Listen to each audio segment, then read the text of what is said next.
She put the papers on the table like she was dealing cards. Not angry, not crying, just theatrical, that little pause before she set them down, making sure I was watching. I was eating leftover lasagna, Tuesday night, dishwasher running, some home renovation show on in the living room that neither of us was watching. "I've had enough," she said. "I want a divorce." I remember looking at the papers, then at my lasagna, then at her. She had that look. The one she always got right before I was supposed to panic, apologize, promise to change. The look that expected me to fight. I picked up the pen.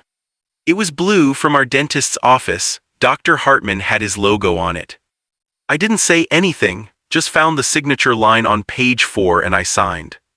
Her face did something I'd never seen before. This collapse, like watching a building realize its foundation was gone. "Wait," she started. But I was already on page 7. This is that story I need to go back, because this moment, me signing divorce papers over cold lasagna, didn't come out of nowhere. Nothing ever does. I met Rachel at a friend's birthday party in 2011. I was 27, she was 25. I spilled beer on her shoes. Not a little splash, I'm talking a full cup of Bud Light on her white Converse. I was trying to gesture while telling a story, forgot I was holding a drink, and just baptized her feet in cheap beer. Most people would have been furious. She laughed, this big, genuine laugh. Then she looked at me and said, "Well, you owe me dinner now."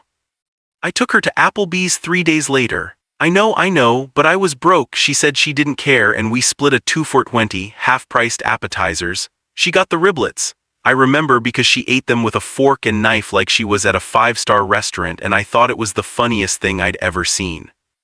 We dated for 2 years before I proposed. Nothing fancy. A walk in the park near her apartment, a ring I'd saved for 8 months to buy, and me stumbling over words I'd practiced 50 times. She said yes before I finished asking.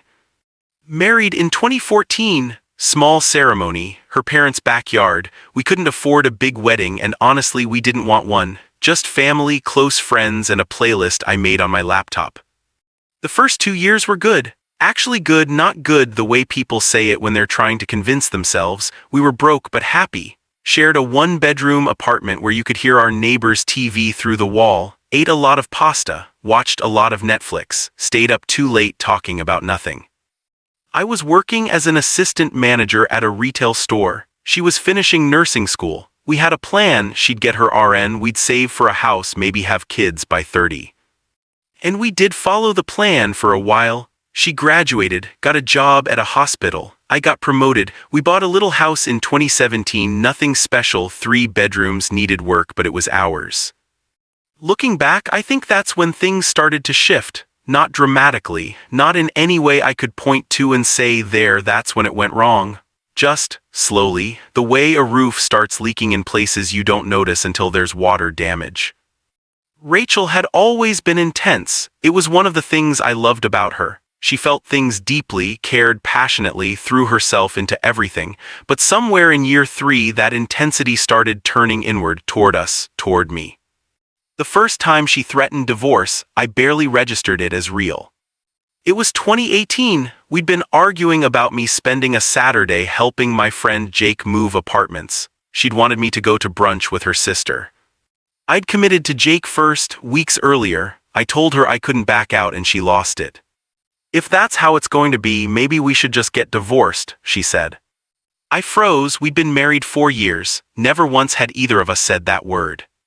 "Rachel, come on over brunch." She broke down crying, said she didn't mean it, said she was stressed, work was hard, she felt like I didn't prioritize her. I held her, apologized, canceled on Jake. I told myself it was a one-time thing, stress, we all say things we don't mean. But it wasn't a one-time thing.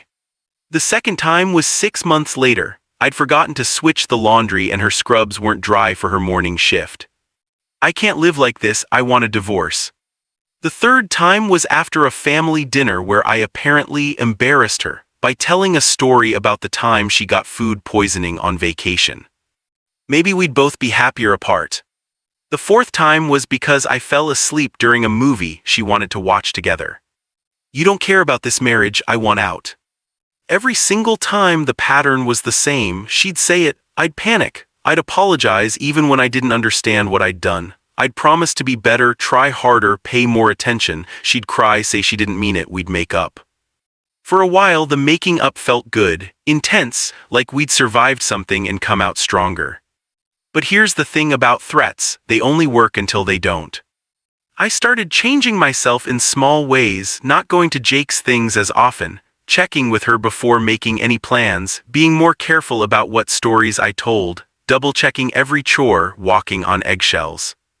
And I told myself this was just marriage, compromise, being a good husband. But I was also getting smaller, I could feel it, like I was editing myself down to avoid the next explosion, the next threat, the next time I'd have to grovel my way back to peace. My mom noticed. One Christmas she pulled me aside while Rachel was in the other room. "You seem tired, honey. Work's been busy." "That's not what I mean." I didn't know what to say, I wasn't ready to say it. By 2021, we were in trouble, the kind of trouble you don't talk about because talking about it makes it real.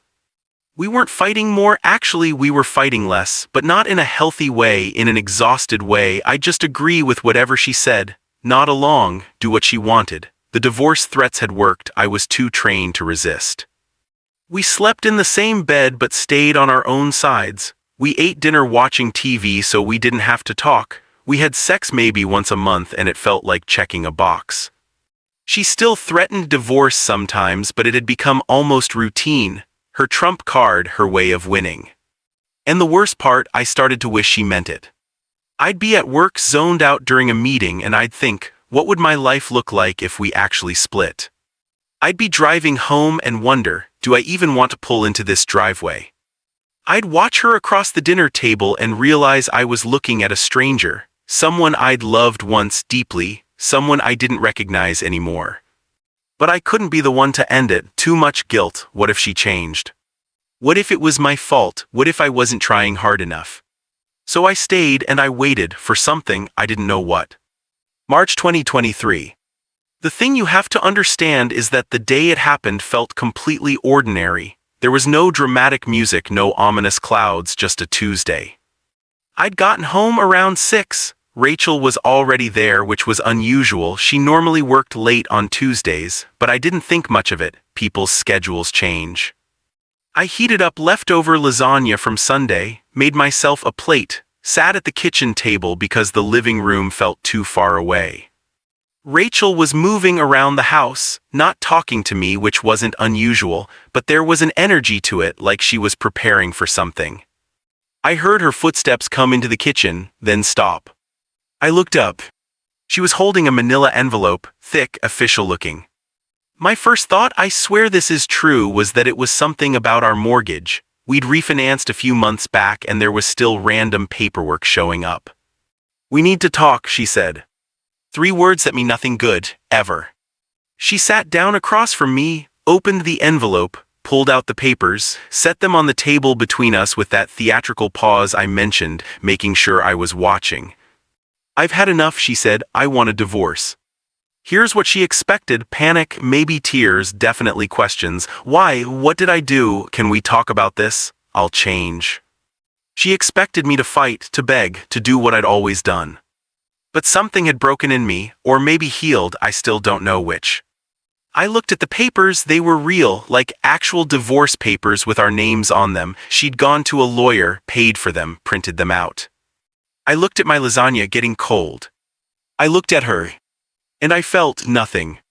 No, that's not right, I felt something, I felt tired. 8 years of marriage, 8 years of walking on eggshells, 8 years of apologizing for things I didn't do wrong, 8 years of being threatened with this exact moment. And now here it was, finally. I put down my fork, picked up the pen, the one from Dr. Hartman's office. I'd grabbed it at my last cleaning and never returned it.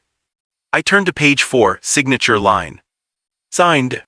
I heard Rachel inhale sharply, but I was already flipping to page 7. Signed again. Initials on page 8. Signature on page 12. The only sound was the dishwasher running, some kind of commercial on the TV in the other room. When I looked up, her face was, I don't know how to describe it, like someone watching a magic trick and realizing the trick was on them. Wait, she said. I slid the papers across the table to her. I think you need to sign too, I said. My voice was calm, calmer than I'd expected, calmer than I felt inside, honestly. Mark, wait, just wait, she was scrambling now. I didn't, we should talk about this. You said you wanted a divorce, I'm agreeing.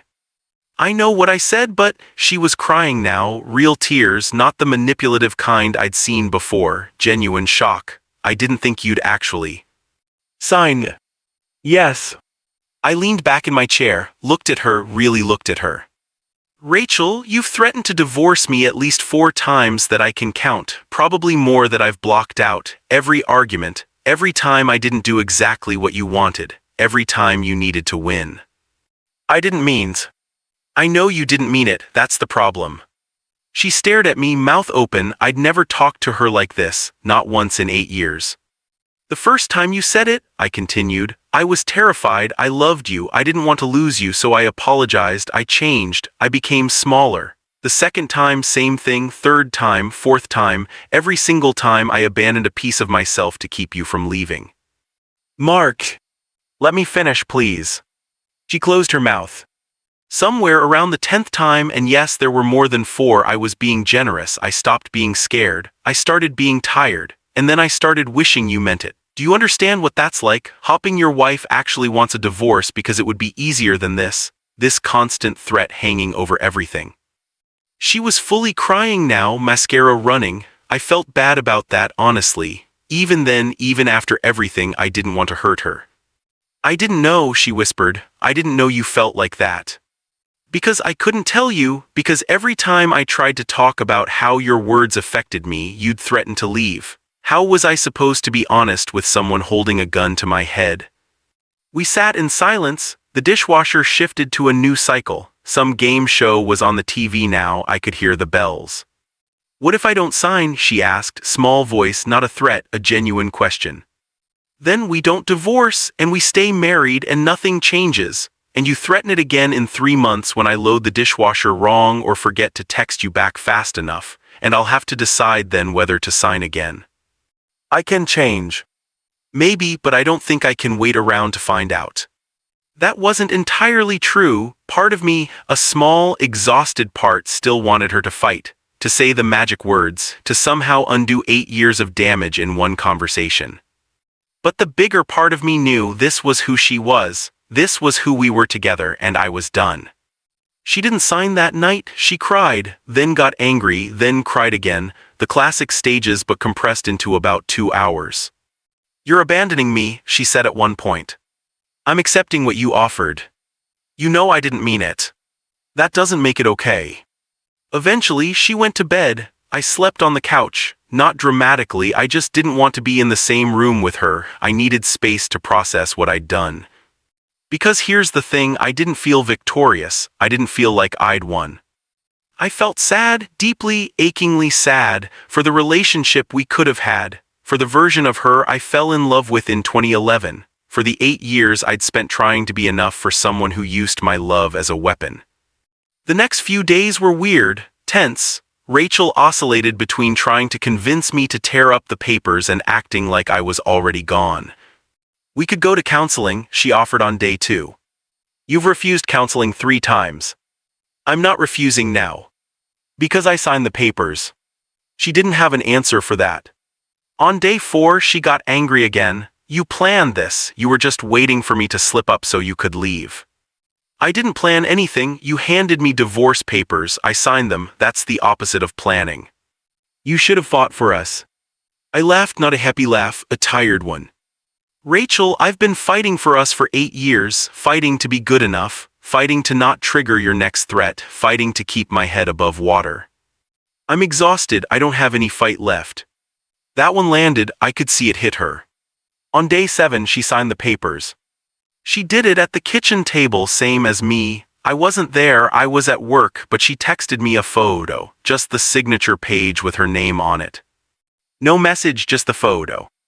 I sat in my car in the parking lot for 20 minutes after that, just breathing. I called my mom, couldn't get the words out, hung up, called Jake, told him everything. He listened without interrupting, then said, I'll bring beer tonight.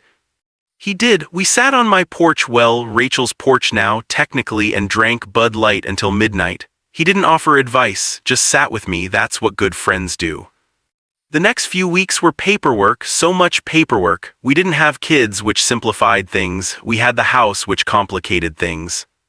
We decided to sell. Neither of us wanted to stay there. Too many memories, good and bad. I moved into an apartment, 1 bedroom, nothing special. Reminded me of the place Rachel and I had shared when we first got married, before the house, before everything went wrong. I kept expecting to feel relieved. That's what everyone said would happen. Once you're out, you'll feel so much lighter. I didn't feel lighter, I felt hollow.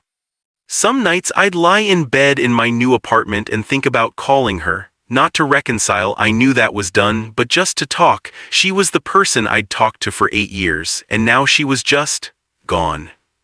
Grief is weird when the person's still alive. You can't fully mourn them because they're still out there somewhere existing without you. But you also can't move forward because there's no funeral, no closure, just this strange limbo. I ran into her about 2 months after I moved out, grocery store. She was in the cereal aisle. I was looking for coffee. We both froze. "Hey," she said. "Hey. How are you?" "I'm okay, you?" "I'm okay." We stood there for what felt like an hour but was probably 30 seconds. I noticed she'd cut her hair, shorter than she'd ever worn it when we were together. "I'm sorry," she said suddenly, "for all of it, the threats, making you feel small. I didn't realize, I didn't see." She stopped, started again. "I'm in therapy now, learning a lot about myself." I didn't know what to say. Part of me wanted to hug her, part of me wanted to run. "I'm glad," I finally managed. "That's good, therapy's good." "Yeah." Another long pause.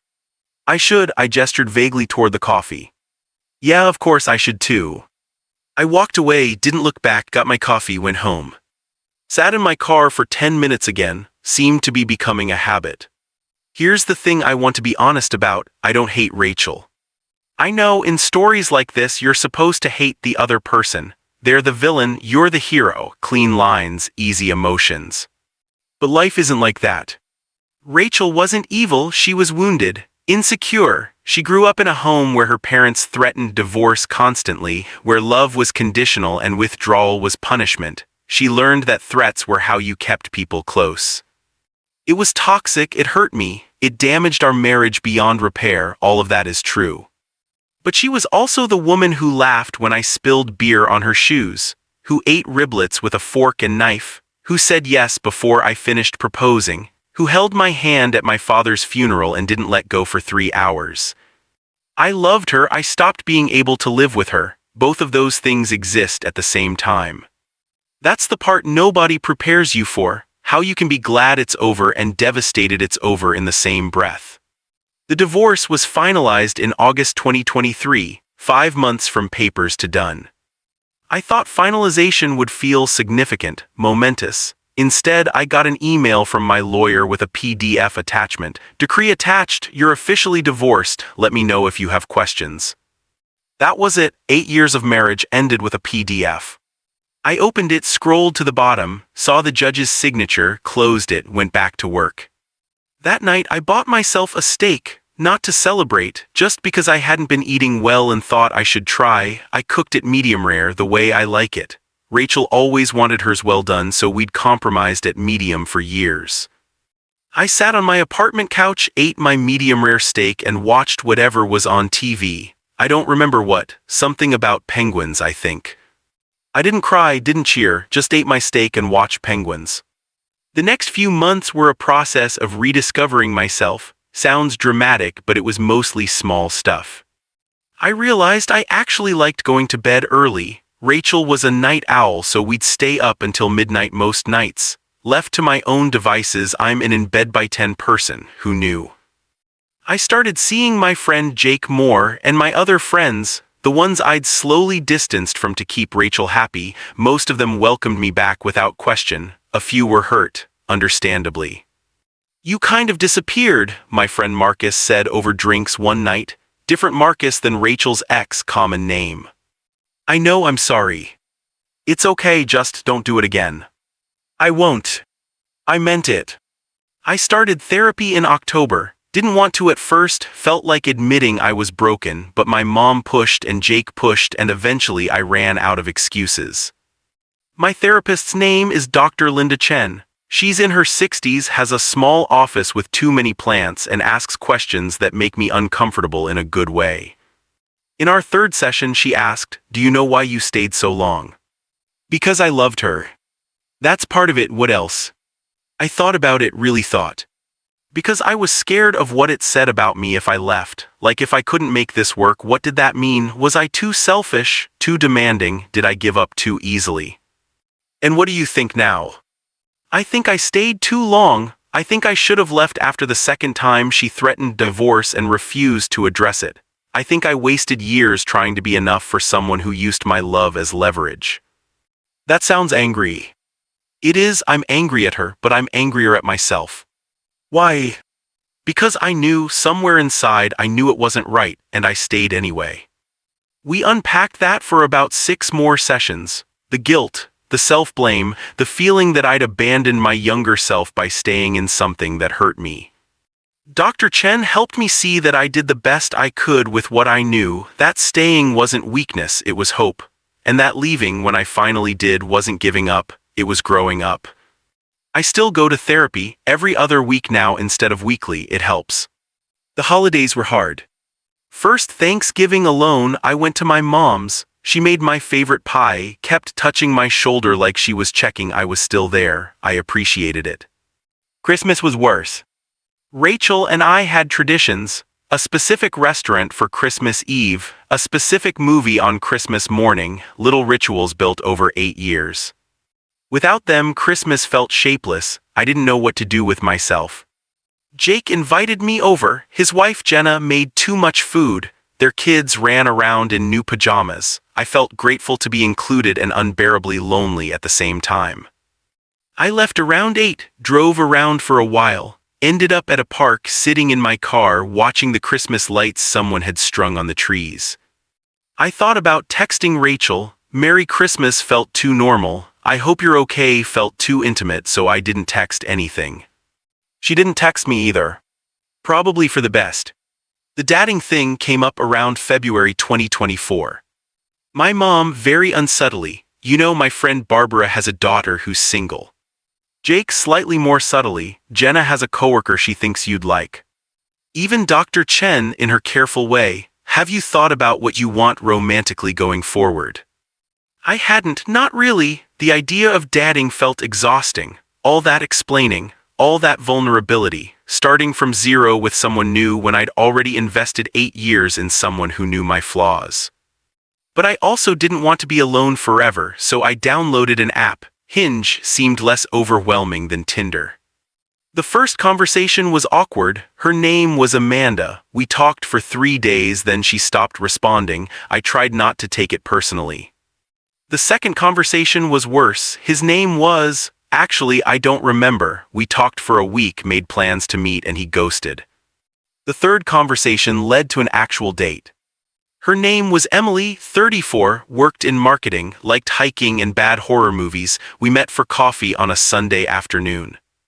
It was fine, nice even. She laughed at my jokes. I liked her smile. We talked for 2 hours. But when I got home, I felt nothing. No excitement, no anticipation, just nothing. I told Dr. Chen about it. "That's normal," she said. "You're still healing. Attraction might feel muted for a while." "How long is a while?" She smiled. "As long as it takes." I went on a few more dates with Emily. She was kind and smart and exactly the kind of person I should have wanted. But I couldn't access anything real. I was going through the motions. After date 4, I told her the truth. "I'm not ready," I said. "I thought I was, but I'm not." She was understanding. "I appreciate you telling me." "I'm sorry." "Don't be, just take care of yourself." That was 6 months ago. I haven't dated since. I know people wonder if I regret signing those papers, if I wish I'd fought harder, if I think about what could have been. The answer is complicated. Some days I feel at peace. I made the right call. I saved myself from years of more of the same. I gave myself a chance to build a life without threats hanging over it. Other days I wonder, what if that moment had broken through to her? What if she really could have changed? What if I gave up right before the breakthrough? Dr. Chen says those thoughts are normal, that what-ifs are the mind's way of processing, not evidence of wrong decisions. I choose to believe her most of the time. Last month I ran into Rachel again. Different grocery store this time, she must have moved, but same awkwardness. "You look good," she said. "Thanks, you too." She did look good, healthier, more settled. "I've been wanting to tell you something," she said, "if that's okay." I nodded, not sure what to expect. "I understand now why you signed, why you couldn't stay." She took a breath. "My therapist helped me see how much I was using threats to control things, to control you. It wasn't fair, I'm sorry." I didn't know what to say, so I said, "Thank you, that means a lot." "I know it doesn't change anything." "No, but it helps." We stood there for another moment, two people who used to share a life, now strangers with history. "Take care of yourself, Mark." "You too, Rachel." She walked away. I finished my shopping, went home. Didn't sit in my car this time, progress, I guess. So that's the story. My wife put divorce papers on the table to scare me. I signed them, and she lost the power she'd been holding over me for 8 years. I wish I could tell you it felt triumphant. It didn't. It felt like the end of something that should have ended sooner. I wish I could tell you I'm completely healed. I'm not. I still have days where I wake up and forget just for a second that I'm divorced, then I remember and it hits fresh. I wish I could tell you I have all the answers about what went wrong and how to prevent it. I don't. I know I wasn't perfect. I know I enabled her behavior by rewarding it with capitulation. I know I should have set boundaries sooner or gone to therapy sooner or done a lot of things differently. But I also know this: I survived. I survived 8 years of walking on eggshells. I survived the moment when the threat became real. I survived the paperwork and the empty apartment and the holidays alone and the awkward grocery store encounters. And I'm still here, still figuring it out, still going to therapy, still eating medium-rare steaks because I can now. Some nights I think about that moment at the kitchen table, the lasagna getting cold, the dishwasher running, her face when I signed.